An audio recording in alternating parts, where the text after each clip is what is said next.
Day before the last day, and we're back again with Joe Robertson, the Global Strategy Director of Citizen Climate Lobby. We had an interview with Joe earlier in the week. Joe, what's changed and what's the prognosis for things over at the Blue Zone?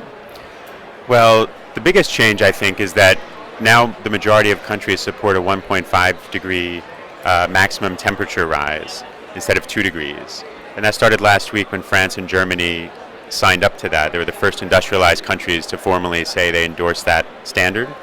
Then Australia, Canada, and then as the pressure kind of started to spread, the US, China, and the entire European Union formally signed on to it. So now there's more than 100 countries that think that should be the definition of dangerous human interference with the climate system, and avoiding that is the mandate of the 1992 convention. So if that goes into the text, this will be a huge step forward for climate action just because of that one detail. But I think for me, the biggest news is that carbon pricing has really gathered a lot of momentum. We helped to launch the Carbon Pricing Leadership Coalition on the first day of the negotiations, and the heads of state and the other strategic partners that are part of that coalition have been spreading the word and really, I think, building some wisdom into people's thinking about the economics of how to do this, which is that there is an efficient way to do it. There's a way to do it that's equitable, that doesn't harm, most people in the economy, and that makes sure that we're going to move off of fossil fuels. And we've had good conversations with oil companies that are in favor of that. One particular oil company representative called for the highest price I've ever heard someone call for in a meeting in one of these negotiations. So that's all really positive, but carbon pricing may not be in the final agreement. And I think people should keep in mind that the final agreement isn't meant to recommend specific policies. It's meant to create a kind of structure for how we're going to work together across the world to make sure that our climate action gets stronger and stronger very steadily year to year, so that by the time the 2020 marker gets here, when the Paris Agreement becomes legally binding, everybody will actually be doing enough to get it done. And the Paris Agreement goes into effect in 2020. Yeah. So why does that take so long? So the way it's been structured is, it used to be everybody thought that we had it done, we had the convention, and it was supposed to be implemented immediately. And then there was this idea that we had to renegotiate it and get a new treaty, which became the Kyoto Protocol, because the hope was we could get China and India to play along and be part of the solution. The Kyoto Protocol didn't include all countries, the US didn't sign up to it. So now, since the idea of a Big Bang Treaty, which is what people call it, a document that ends climate change, has kind of gone away.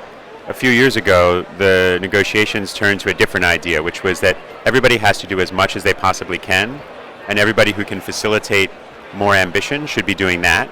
So that's the structure that we're working in now. And when the timeline was laid out, the idea was the Paris Agreement in 2015 would be the framework for going forward.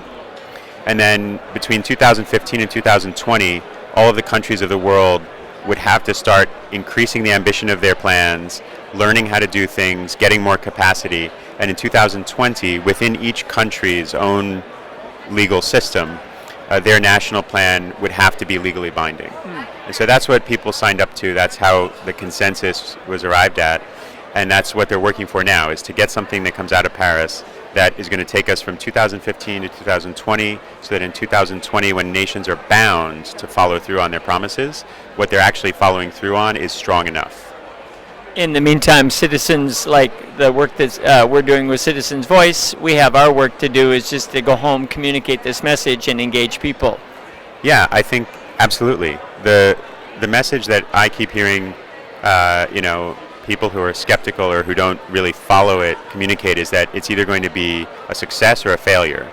But I think that the appropriate message is that success is being built into this process, and it's a process of building.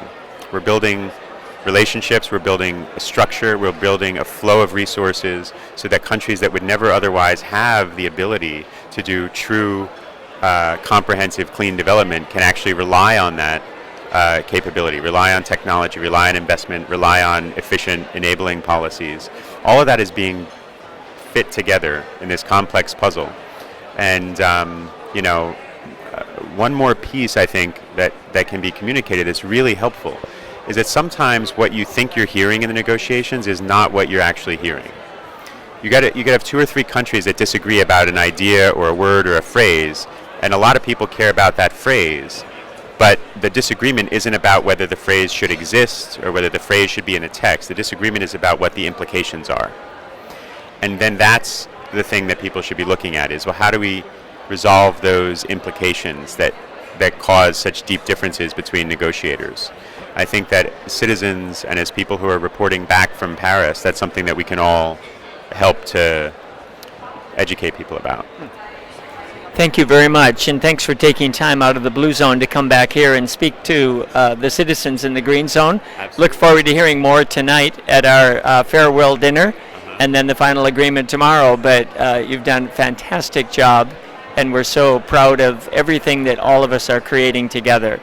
Yeah, absolutely. I just want to say you guys are my favorite people here, and you know, one of our colleagues who's sort of a supporter of CCL said to us just a few minutes ago that everywhere he goes here, he's hearing about CCL and Citizens' Voice and this effort to connect people to ideas. So I'd just say thank you. Congratulations. So with that, we'll leave you to watch the next video with Joe later on. Citizen Voice signing off from the Green Zone.